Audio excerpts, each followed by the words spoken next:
Psicoflix, episodio 327.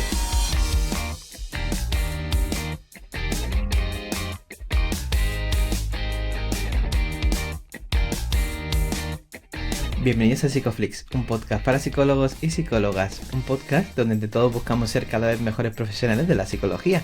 Aquí hablamos de todas las estrategias, técnicas y noticias de la psicología contemporánea, pero siempre con la evidencia científica que nos gusta defender.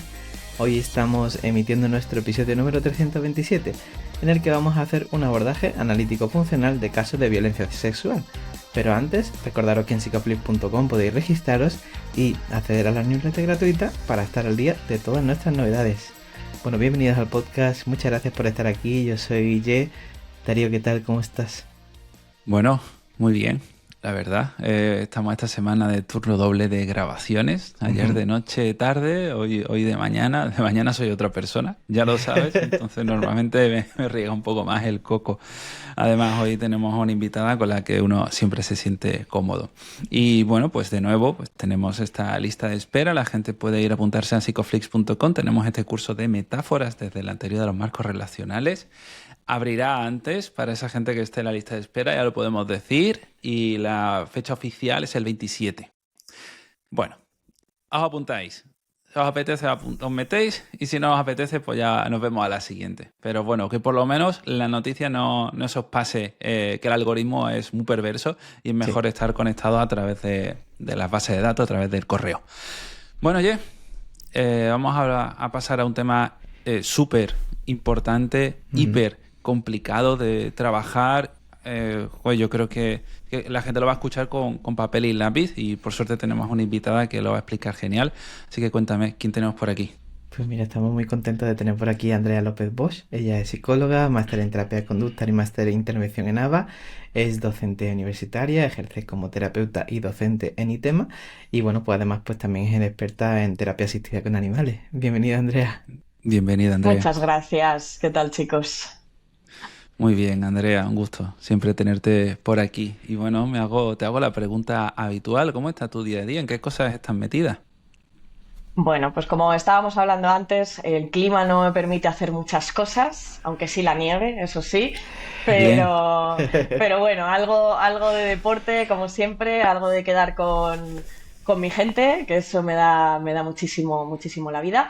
Y también, bueno, el clima favorece que apetezca aún más también leer con mantita y con perro, o sea que tampoco está nada mal, ¿eh? Andrea, recomiéndanos un libro que te hayas leído, te estés leyendo, que esto no lo hacemos nunca y yo creo que a la audiencia Mira, le puede gustar. No hace falta que sea de psicología, puede ser de claro. otro campo. Bien, pues justo, a ver, tiene que ver precisamente, va a parecer que está así preparado, pero es que he leído mucho para abordar el tema de hoy, ¿no? Y es verdad que no es un libro, bueno, es escrito por personas que han sufrido violencia sexual. Entonces hay uno que me gustó especialmente, siempre son muy duros de leer, pero se llama Triste Tigre. Ella se llama Neige Sino, creo, que es como nieve y Sinno, pero bueno, por Triste Tigre se encuentra. Y bueno, muy interesante como esta mujer es periodista, cómo evalúa todo lo que le ha ocurrido, ¿no? Le ocurrió en la infancia.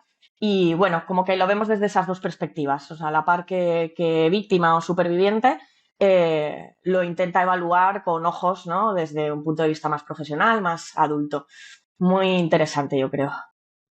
Muy bien. Apuntado queda y lo pondremos también en las notas por si alguien pues también lo Sí. quiere ojear, ¿no? Porque pensaba, ¿no, Andrea? Nosotros grabamos hace 6 años la primera vez y hemos visto como tu evolución en el tiempo y muy guay que estés aquí, ¿no? Después de tantos años que sigamos aquí grabando podcast y pienso un poco pues en la forma en la que ha cambiado tu práctica clínica, ¿no? En el sentido de que ¿por qué ahora este tema, ¿no? Hemos ido hablando de otros temas respecto pues al trastorno de espectro autismo, de autista, ¿no? Pero ¿qué hace que ahora, ¿no? Pues dediques tu atención y todos tus recursos, ¿no? También al estudio y a la docencia del análisis de casos, ¿no? De violencia sexual. Pues qué bien que hagas esta pregunta, porque yo creo que además siempre nos preguntan aquello de ¿tú en qué estás especializado? ¿No? Mm, Y yo a veces digo que o sea, puede sonar un poco a que, bueno, a intrusismo, ¿no?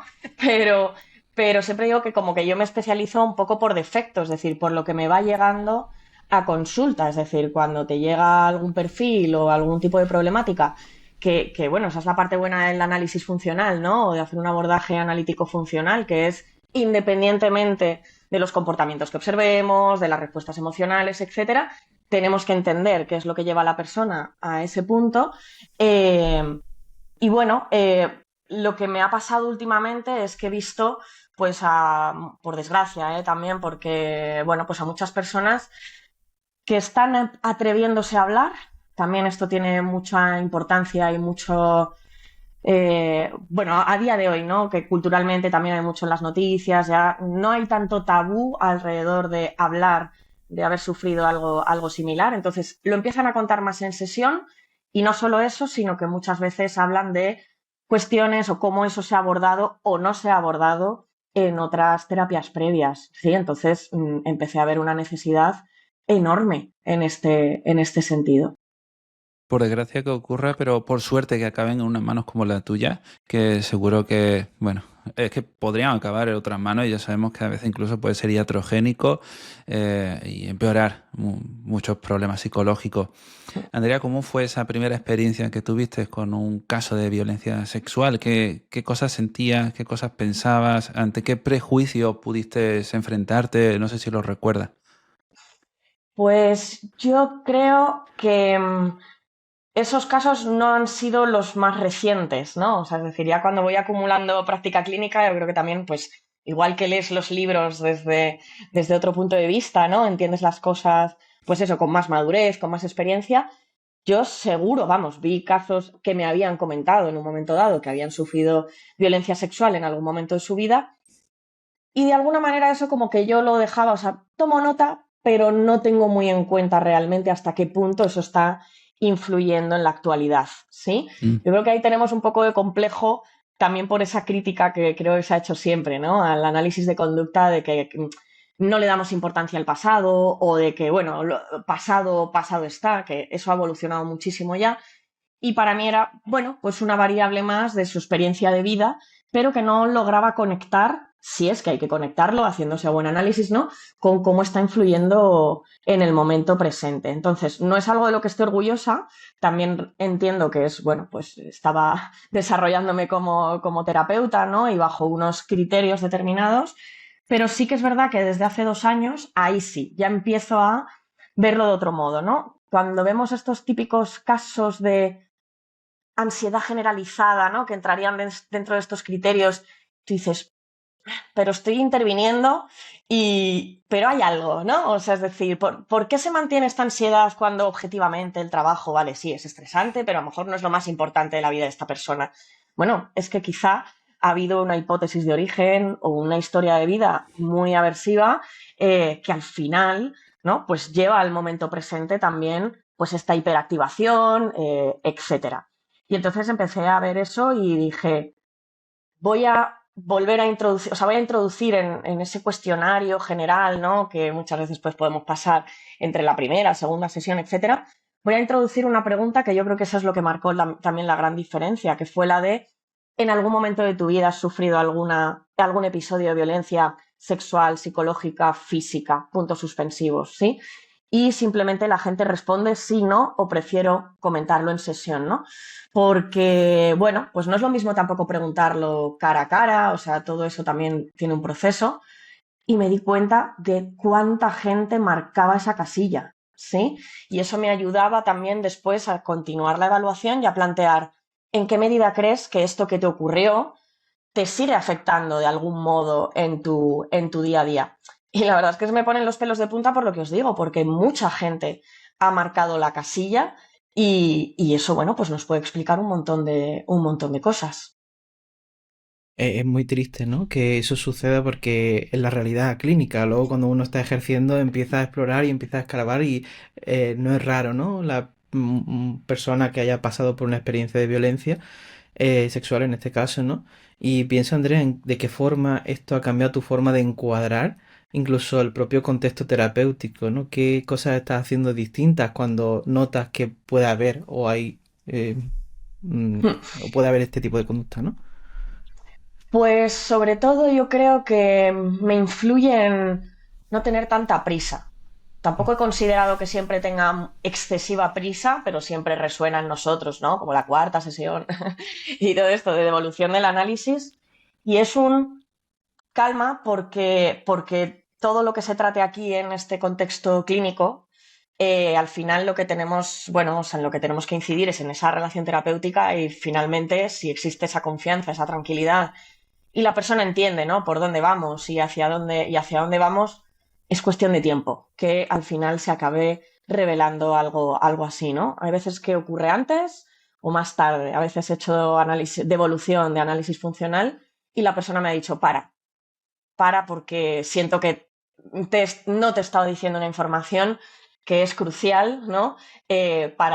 Bueno, no es que sean diametralmente opuesto el análisis que estás haciendo, pero desde luego si hay algo que lo envuelve y demás. Entonces, en el contexto clínico, sobre todo, ha cambiado voy a escuchar, voy a dar tiempos, porque a lo mejor justo la persona ya lo que no está queriendo es respuestas inmediatas, sino ser escuchada, ¿no? Y sobre todo con un contexto que generalmente o responde extinguiendo o castigando, sin quererlo. Por supuesto, eso no estoy hablando de intenciones, ¿no? Pero nos cuesta tanto sujetar el malestar en general, pues como para encima hablar de, oye, yo he sufrido esto, ¿eh? Que es algo pues que impacta muchísimo, muchísimo más, ¿no? E incluso, como digo, alguien nos dice, bueno, estoy triste o estoy teniendo una mala época, y a la gente, bueno, anímate, ¿no? Estas cosas que ya sabemos, pues con una información así lo más probable es que quien lo está escuchando no sepa muy bien cómo reaccionar. E igual, ¿eh? Tampoco lo culpo, lógicamente, es algo que no se nos enseña tampoco. Me gusta mucho, Andrea, que antes reconocieras que hubo un punto de inflexión, el momento en el que empiezas a prestar más atención a este tipo de casos. Es lo que quiero que ocurra con este episodio, que también genere un punto de inflexión para muchas personas. Entonces te voy a hacer una pregunta doble. ¿Qué crees que pasó? ¿Qué leíste? ¿Qué idea reflexionaste para transicionar, para tener ese punto de inflexión? Has dicho hace 2 años. ¿Y qué está manteniendo tu comportamiento? ¿Qué estás viendo en consulta que está haciéndote todavía más consciente, ¿no?, de lo que estás haciendo? Bien, pues el punto de inflexión no ocurre tampoco en consulta, sino que ocurre con algunas personas de mi entorno que en un momento dado empiezan a hablar de algo Mm. que sufrieron. Algunas en etapa más infantil, otras en una etapa más adulta o posterior, ¿no? a la adolescencia. Y también otra de las cosas que no me gusta, pero que quiero reconocer y que creo que es un acto que hay que hacer, ¿no? Deliberadamente, que era aquello de, bueno, claro, ¿cómo no voy a creer a estas personas con las que tengo una relación? Sin embargo, sí que me asaltaba también directamente esa parte de, bueno, no habrá sido para tanto. O sea, no Sí, te he pensaba esto entendido. como tal, pero es como cuando uno hace algún, no sé, o sea, le quita hierro al asunto, ¿no? A alguna Sí. situación y decir, ¿cómo no puedo creer a estas personas? O sea, ¿qué función podría tener el que alguien cuente esto si lo que se está buscando es casito, que es lo que se suele decir por ahí, Sí. ¿no? Se me ocurren muchas formas de llamar la atención de alguien, ¿no? Al margen de verbalizar este tipo de cuestiones. Ahí me entró una disonancia brutal, ¿no? Es decir, tengo esta conexión con esta persona, tengo datos, no tendría por qué mentir y demás, y eso, desde luego, removió todo. Ujú. Y después el mantenimiento, pues sí, lo uniría con esa parte de la pregunta esa, ¿no? Que os digo del cuestionario, es decir, vaya, resulta Mm. que si discriminas según qué preguntas, vas a obtener según qué respuestas. Ujú. Y efectivamente esto pues no vamos a ignorarlo o no dejarnos llevar por la parte, ¿no?, de la demanda directamente también de nuestro consultante, que por supuesto muchas veces se corresponde con lo que después vamos a trabajar, pero hay veces que la demanda pues no es realista o que tenemos que explicar incluso, ¿no?, funcionalmente cuál es esa demanda. Entonces, o bueno, pues por ejemplo, algo que también he visto mucho y es como más típico quizá y se puede ver más, problemas sexuales, ¿no? Y ya uno se pone como en modo, bueno, pues nada, esto es muy fácil, o sea, hay protocolos y es, ¿por qué esta persona no está pudiendo hacer esto? ¿Sí? Entonces, bueno, el mantenimiento pasa por calma, y entender y relacionar qué factores están influyendo en que esta persona pues no avance a pesar de que pasen los años y demás. Claro, esto que comentas creo que es crucial y al hilo de la pregunta de Darío, ¿no? ¿Cómo haces o qué cosas haces distintas para que la terapia no se convierta en un contexto coercitivo? Igual que puede pasar fuera, ¿no? De que incluso el propio ambiente te presione para denunciar o que te castigue por contarlo, ¿no? Sin duda, sin duda. Pues fijaos, como esto va especialmente de consentimiento, esa es otra, ¿sí? Nosotros también tenemos que saber que somos una figura de autoridad, o sea, somos el especialista o la especialista, y a veces también es, vamos para adelante, ¿no? Y además esto seguro que también lo vemos mucho con personas que, bueno, pues no tienen tantas habilidades asertivas y al final dices, tú estás haciendo una pregunta, pero la persona te va a responder que sí por defecto, ¿sí? Entonces aquí sí que soy más cuidadosa aún con esa parte de ese consentimiento, ¿no? Te planteo esto, te hago la pregunta, te dejo que respondas, incluso te digo que no hace falta que me respondas hoy, dale una vuelta en la próxima sesión. O sea, como mucho más cuidadosa con esa porque puede estar respondiendo también a patrones previos, ¿no? Y claro, ¿qué va a pensar si yo soy su terapeuta? Pues que si lo que está proponiendo mi terapeuta es por algo, o sea, siempre es por algo, ¿no? Pero que a lo mejor le está dando una importancia que quizá no tiene, ¿sí? Entonces, eso sí que es algo que estoy haciendo con muchísima más, vamos a decir, deliberación. Mm. Antes has dicho que, bueno, son tres respuestas, sí, no, o prefiero comunicarlo en consulta. Bueno, primero, más o menos a ojo, sé que no lo habrás mirado, pero porcentaje de prefiero comunicarlo en consulta es alto, es más alto que el sí. O sea, las personas. No, Vale, no, qué buena pregunta. Me gusta porque yo no me la había planteado. Es vamos, es el proporción de respuestas menor que tengo. Eh, vale, yo ok. creo que al marcar, o sea, que les lleva más a un sí, no sé, esto también es una hipótesis, ¿eh? El que Sí, sí, marquen la de prefiero comentarlo en consulta, muchas veces pasa con personas que en realidad no tienen muy claro cómo nombrar lo que les ocurrió, ¿no? Esto es vale, violencia, esto es que nos comunicamos mal en la pareja, esto vale. es, ¿no? Porque también socialmente hay ciertas cosas que se normalizan o que incluso, ¿no? Muchas personas se llevan las manos a la cabeza como, bueno, es que ahora tenemos la piel muy fina. No, lo que pasa es Ujú. que no se puede seguir vulnerando los derechos ajenos, ¿no? Y yo creo que quizá tiene más que ver con eso, porque a lo mejor alguien no sabe discriminar si lo que ha vivido es una situación de violencia, del tipo que sea. Y en cuanto al sí, yo creo que pero insisto, es una hipótesis que tengo yo, que como solo tienen que marcar el sí y no tienen que justificar su respuesta, pues bueno, ¿no? Como que abre la veda y ya veremos, pero que puede ser mucho más sencillo vamos a decir, ¿no? Pues de dar esa respuesta al menos y ahí lo dejo y entonces ya Y retomamos. en el caso del sí, sé que son preguntas muy difíciles, perdón Andrea, pero en el caso No, del no. sí, ¿consideras que suele haber una anticipación a hablarlo en consulta? ¿Sale por parte de estas mujeres, sobre todo entiendo la Hmm. mayoría? ¿Te ves tú un poco obligada a ir moviendo la conversación para sacarlo? ¿Lo haces explícito? Cuéntame, Andrés. Mm, yo no diría que luego está, o sea, no sé qué pasa, digamos, en sus cabezas, ¿sí? Eh, nadie hasta el momento me ha dicho nada como, oye, esa pregunta, ¿no? O me Mm, llamó la atención, o nadie me lo ha preguntado así, en fin. Pero yo creo que sí está en su cabeza que en algún momento va a salir el tema. Igual, es algo sí, que sí. pienso.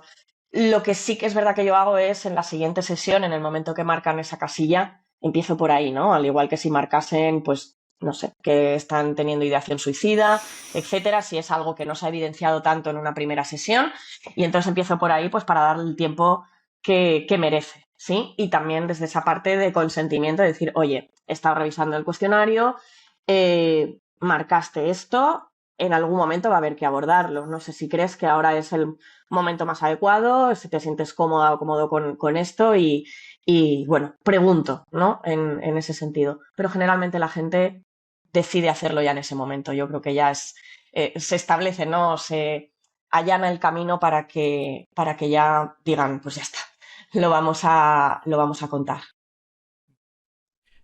Pienso en esta parte que has mencionado ahora hace poco, ¿no? En el sentido de que la persona reconozca que es una forma de violencia, muchas veces no está ni siquiera sobre la mesa. Es decir, tú como terapeuta lo estás viendo o ni siquiera lo ves, ¿no? Y la persona te puede mencionar las cosas y te lo puede contar de una forma en la que no se siente sufridora, ¿no? De esa Mm, violencia. Y cómo ayudas a que la persona tacte o discrimine, ¿no? Que esas conductas son formas de violencia. ¿Qué cosas haces ahí? ahí está. Oh, qué súper preguntas, chicos, qué bien, os cunde la mañana.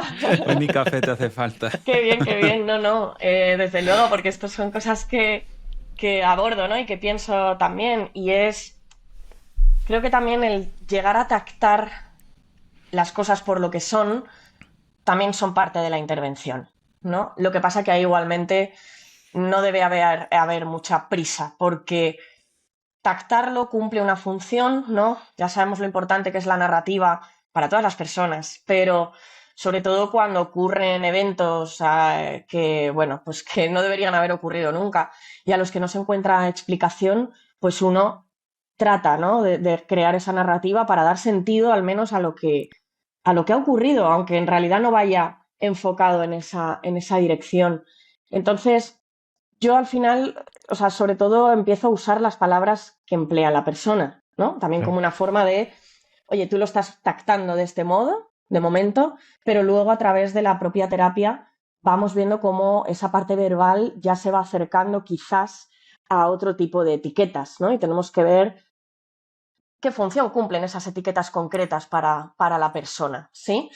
Esto lo vemos mucho también en violencia de género, ¿no? No es nada fácil decir yo fui víctima de violencia de género o yo soy una mujer maltratada o mi pareja o el padre de mis hijos es un maltratador. Es algo muy, muy fuerte, ¿sí? Entonces también es algo que muchas veces yo creo que como terapeutas también nos impacienta porque ya lo sabemos, se puede explicar objetivamente y se puede decir, mira, pues esto está categorizado de esta manera, pero es que nuestro trabajo no es ese, ¿no? O sea, nuestro trabajo no es, pues como podría decir a lo mejor un abogado, mira, esto está tipificado como no sé qué. No es nuestro trabajo. Entonces, sí que tenemos que ir viendo al final cómo se va trasladando, ¿no? Cómo se va cambiando y se va moldeando esa narrativa que finalmente acabe describiendo lo que objetivamente ocurrió, ¿no? Y ahí sí que es verdad que nos podemos apoyar, lógicamente, en esos términos, por ejemplo, más legales, ¿sí? Porque es lo que es. O sea, es decir, si esto se denunciara, si hubiera pruebas y demás, con esto lo que se va a decir es, tú sufriste violencia sexual o esto está considerado violación, esto está considerado agresión sexual, etcétera.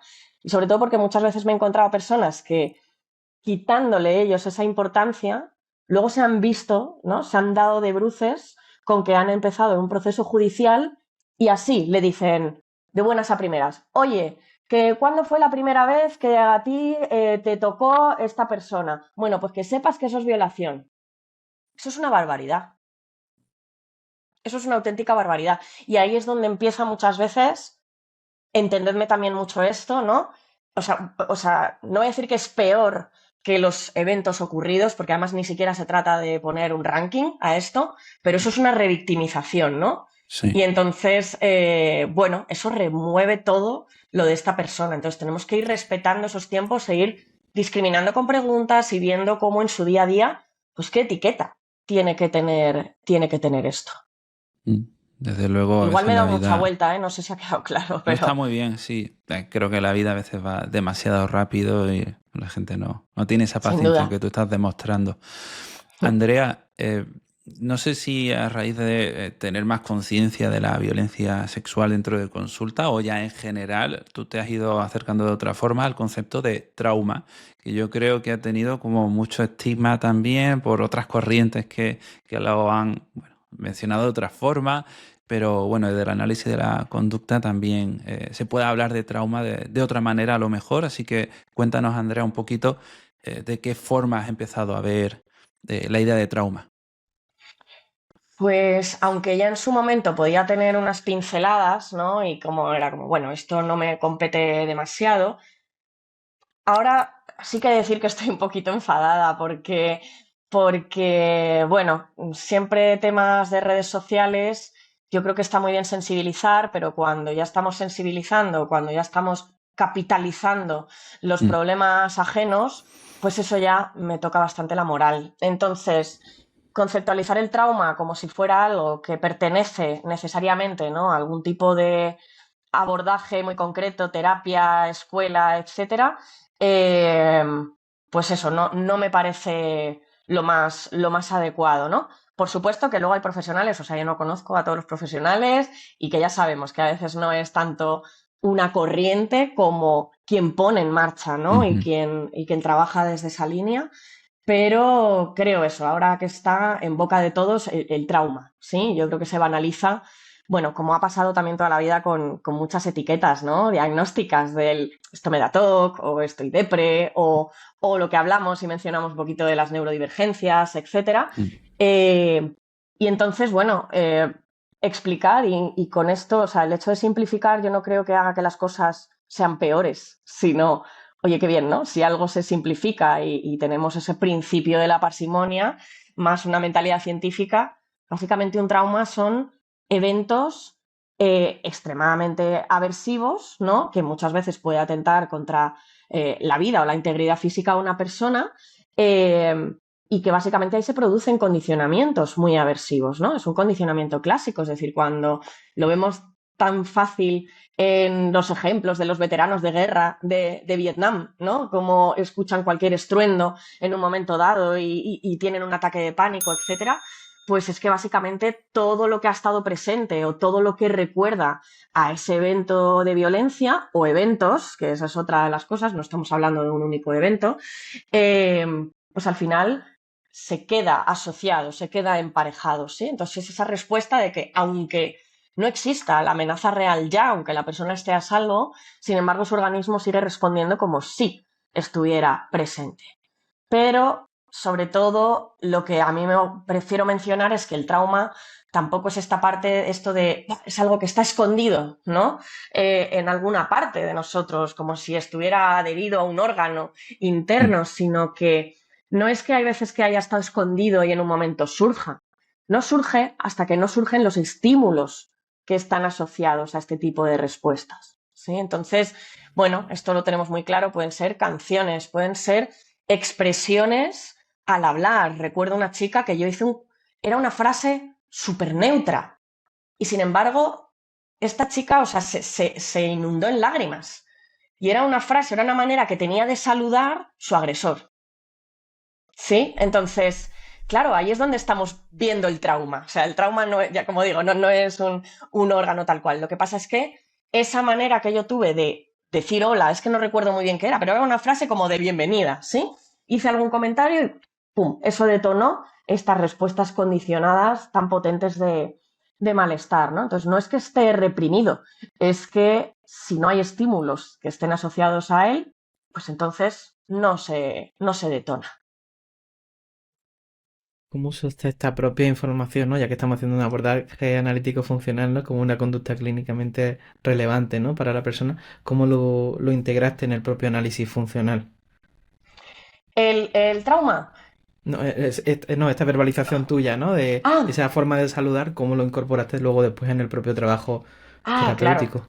Bueno, claro, lo tomé como un ejemplo más de todos los estímulos que están condicionados, ¿no? En el caso de esta persona que vivía con una hiperactivación, como os decía antes, con una hipervigilancia, con una desconfianza en la gente enorme. Y esto, por desgracia, no era lo único que le elicitaba este tipo de respuestas. Entonces, en el propio análisis funcional, pues básicamente viendo esa hipótesis de origen, ¿no? Y que se convirtió después, claro, en hipótesis de mantenimiento porque fueron eventos repetidos en el tiempo, ¿no? Entonces, esos ejemplos, porque ella lo que decía era básicamente, no sé por qué me pongo así, ¿no?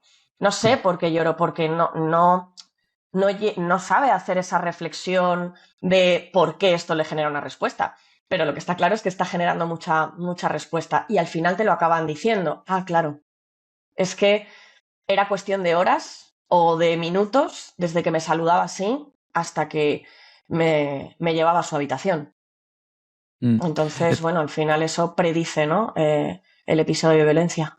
Es muy complicado cuando tú mantienes una hipótesis y quieres validarla, porque efectivamente si al final no se confirma, incluso podría ser iatrogénico.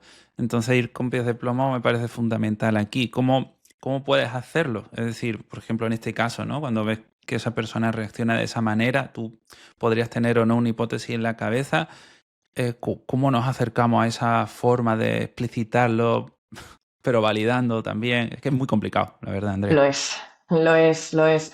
También diría que, y lo uno con la pregunta que habéis comentado antes, ¿no? De qué cosas haces distinto, eh, quizás es también hacer una devolución del análisis por partes, ¿no? También tenemos que Ujú, entender que el análisis funcional no va o solo no está centrado en los episodios de violencia, pero, o claro. sea, quiero decir que muchas veces también hay una demanda o esto puede estar Ujú, interfiriendo y demás, pero no es, nos centramos exclusivamente esto como en esa demanda inicial, pero sí lo que voy haciendo es haciendo una devolución, digamos, más sobre la marcha, quiero decir, o sea, está elaborado el análisis, pero en función de los avances, ¿no? De la persona y la pertinencia de pararnos a describir una determinada secuencia.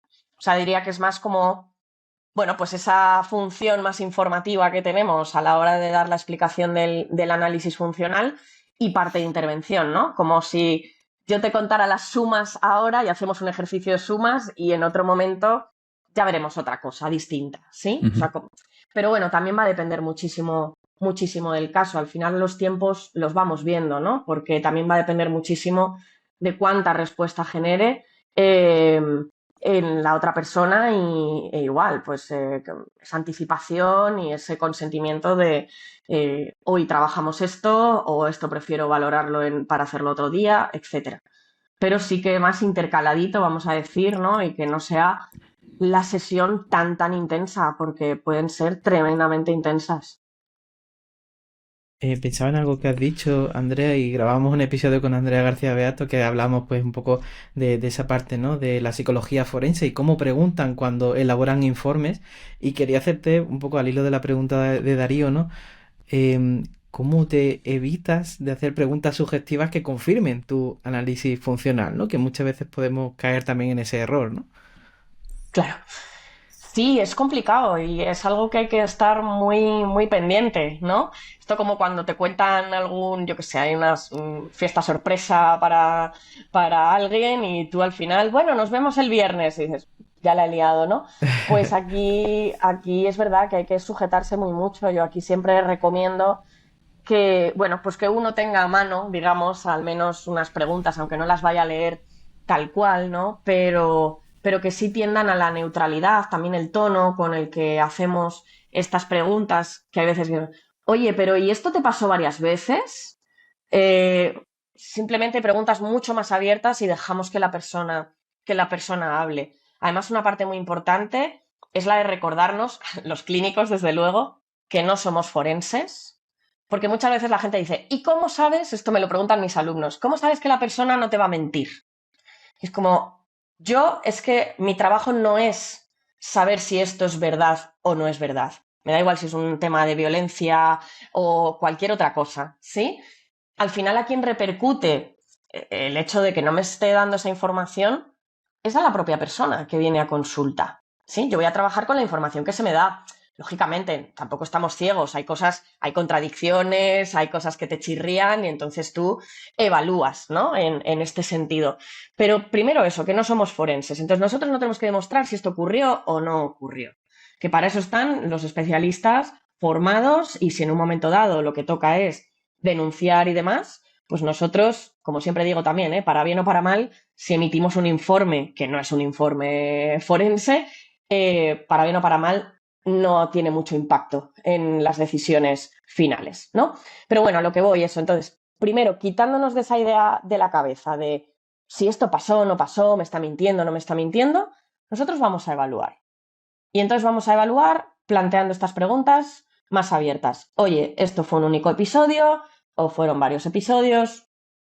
Y dejamos que la persona conteste. Sí, que hay veces que también damos opciones de respuesta, pero a lo mejor no todas. Es como, si da muchas opciones de respuesta. No te quedes a mitad de camino porque la tendencia puede ser a decir aquella opción que tú le has planteado, ¿no? Como una manera, como lo que decía antes, de, bueno, si me lo está planteando mi terapeuta, es que igual esto va por este lado. Entonces vamos haciendo esas preguntas más abiertas o, como digo, si vais a dar opciones de respuesta, todas las que se os ocurran para que igualmente tenga que elegir. Hablar en un espacio seguro de esto, un espacio validante, podría ser suficiente para tratar ese evento, esos eventos, pero a veces no. ¿Qué otras maneras de intervenir tenemos en caso de violencia sexual? Bien, yo creo que esa es otra de las cosas que me llamó la atención de varias personas, ¿no? Que empezaron a, vamos, a venir a consulta y que me decían, fenomenal, he hablado mucho del trauma, tengo muy hablado todo lo que me ocurrió, ¿y ahora qué? ¿No? Al final siempre la pregunta era, ¿y ahora qué hago con esto? O sea, sería un poco como describir, siempre pongo este ejemplo, ¿no? Te quedas atrapado en el ascensor y empiezas, estoy atrapado, se ha roto no sé qué, polea. Y, o sea, ¿y ahora qué hacemos, ¿no? Con todo esto, pues habrá que llamar, habrá que darle al botón, habrá que llamar a los bomberos, en fin. Y eso también es algo que me he encontrado mucho. Entonces, para ahí, o sea, para saber qué tenemos que hacer, pues lo de siempre, ¿no? Tenemos que tener ese análisis funcional y ver de qué manera vamos a intervenir en esas áreas problemáticas, si esto es una disposicional, si esto es una variable funcional en concreto de esta propia secuencia, etcétera, y ver dónde intervenimos. Intervenimos en las motivadoras, intervenimos en los antecedentes, intervenimos en la propia respuesta, en los reforzadores, etcétera, ¿no? Entonces, eh, eso es lo que nos guía, básicamente. O sea, no te podría decir porque cada caso es único también y hay personas en las que el tratamiento se está convirtiendo en quiero revelar esto a mi familia porque sigo estando obligada a cruzarme con este familiar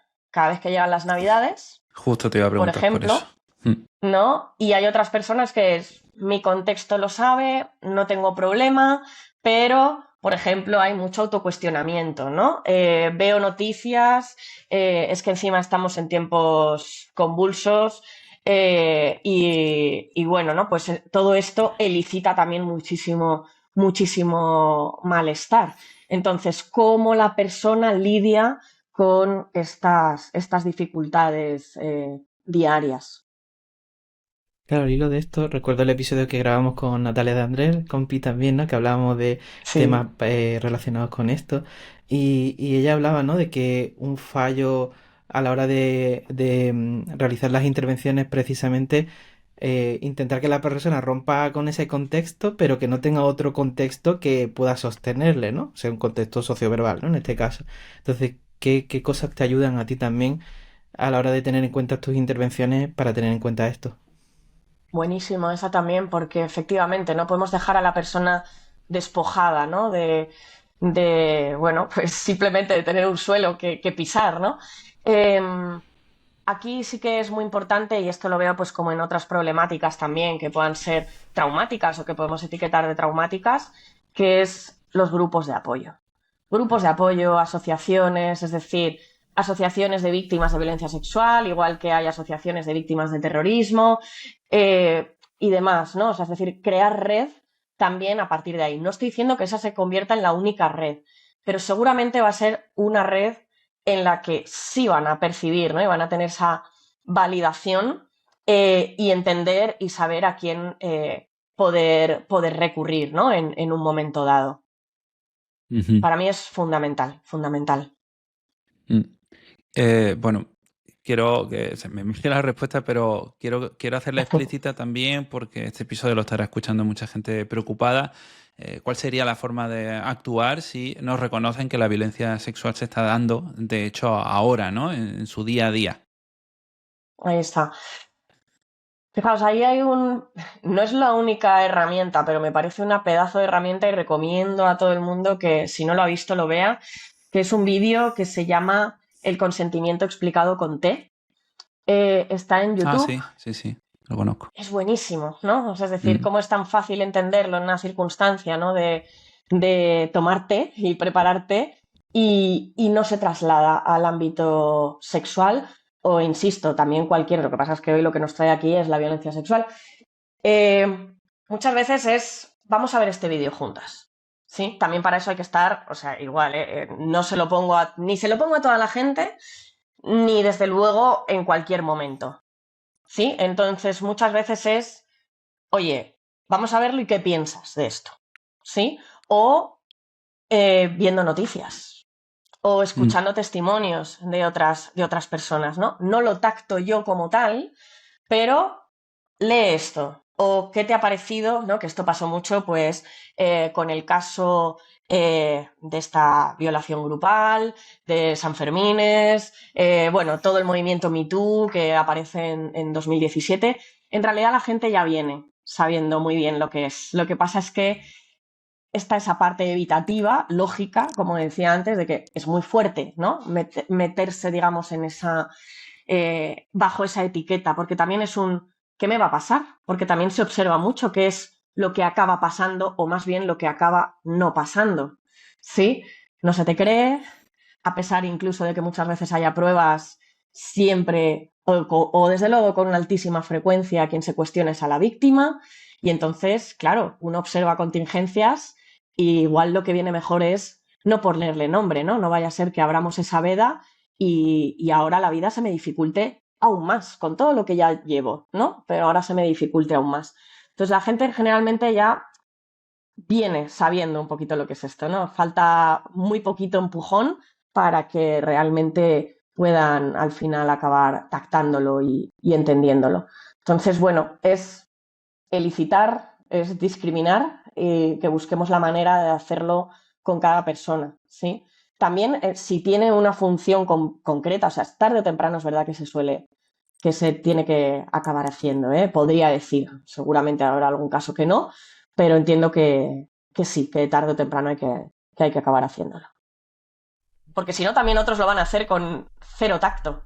mm. Entonces, oye, pues que la persona también pueda estar en este sentido un poco prevenida y sabiendo cómo puede actuar y cómo puede gestionar esa situación.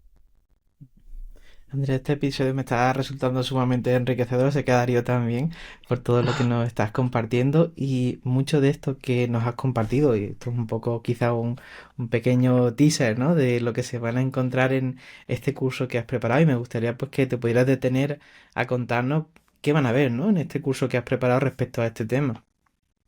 Bien, pues muchas cosas y seguro que además lo que quiero es ir, ya estoy pensando, ya he lanzado la primera edición, pero ya estoy pensando en añadir cosas, ¿no? Y, por supuesto ir adaptándolo, pero bueno, yo creo que ya la base es bastante, bastante interesante y bueno, partir desde qué es aquello, ¿no? A lo que llamamos violencia sexual y no solo, sino también esto va de la mano con la parte legal. Tenemos que conocer también cómo funcionan las leyes, cómo las leyes categorizan esto. Luego también ese marco ético, ¿no? Cuando estábamos hablando antes, iatrogenia, en ningún caso, pero en casos de personas tan vulnerables, menos aún. Así que también hay un módulo que es marco ético y clínico porque tiene una importancia enorme. Y después, bueno, pues lo que voy planteando son organizado, ¿no? De esta manera, pero por actividades clínicamente relevantes, como la evaluación, la devolución del problema, del análisis funcional, posibilidades de intervención. O sea, al final lo que yo hago es desgranar un análisis funcional de todos los comportamientos, todas las CCRs más típicas que podemos ver en casos que han sufrido violencia sexual. Por supuesto, pues habrá algunos que se ajustarán a unos casos, otros no. Pero bueno, ahí sí que es verdad que le eché bastante, bastante tiempo porque tiene mucho que ver, pues como os decía, desde la hipervigilancia, la rumia, la desconfianza o conductas evitativas en general, autolesiones, conducta suicida, consumo de sustancias, hipoactivación sexual, hiperactivación sexual, todo eso está ahí considerado. Después, bueno, pues la propia consolidación, ¿no? Esa parte final, digamos, de la terapia. Y también hay algunos casos desgranados, es verdad que no son muchos, son 2, y luego hay una exposición que hice en un momento dado de un análisis funcional de una interacción, digamos, entre una persona víctima y su agresor. Y bueno, y también consideraciones para los propios terapeutas, que es muy bonito nuestro trabajo, pero también es muy duro, ¿no? Y yo, pues, hombre, dentro de puertas para adentro en el despacho, he escuchado cosas muy, muy fuertes y eso también, pues, es algo que es fundamental y que tenemos también que saber lidiar, y ahí está esa parte de los autocuidados y ver de qué manera también, ¿no? Si nos vinculamos demasiado, etcétera, pues como eso puede estar interfiriendo a muchos niveles. Entonces, bueno, básicamente así, seguro que me he dejado algún detalle, pero digamos, ese es el grueso de la formación. Muy bien, pondremos un enlace también en la descripción porque son ediciones recurrentes, ¿no? Ya mismo va a salir la segunda. ¿Cuándo sale? Para que tengamos la Sí, fecha y la gente se quede también con eso. fantástico. La siguiente, pues va a ser del 9 de marzo al 11 de abril. Este le da una semanita más porque como está la Semana Santa de por medio, pues bueno, quede así un poquito más de margen. Así que, bueno, y hay una videotutoría, eso sí, en directo también para preguntas y demás sobre el curso, ¿no? El resto son clases grabadas, pero yo creo que va a ser muy enriquecedor y por eso creo que ahí es donde voy a ir modificando y añadiendo seguro cosas en función, pues, de todas las dudas que le surjan a los terapeutas. Maravilloso, dejaremos el enlace aquí en la descripción y también tenemos muy cerca el ITEMAS de este año. Cuéntanos también. Bueno, es que yo qué voy a decir.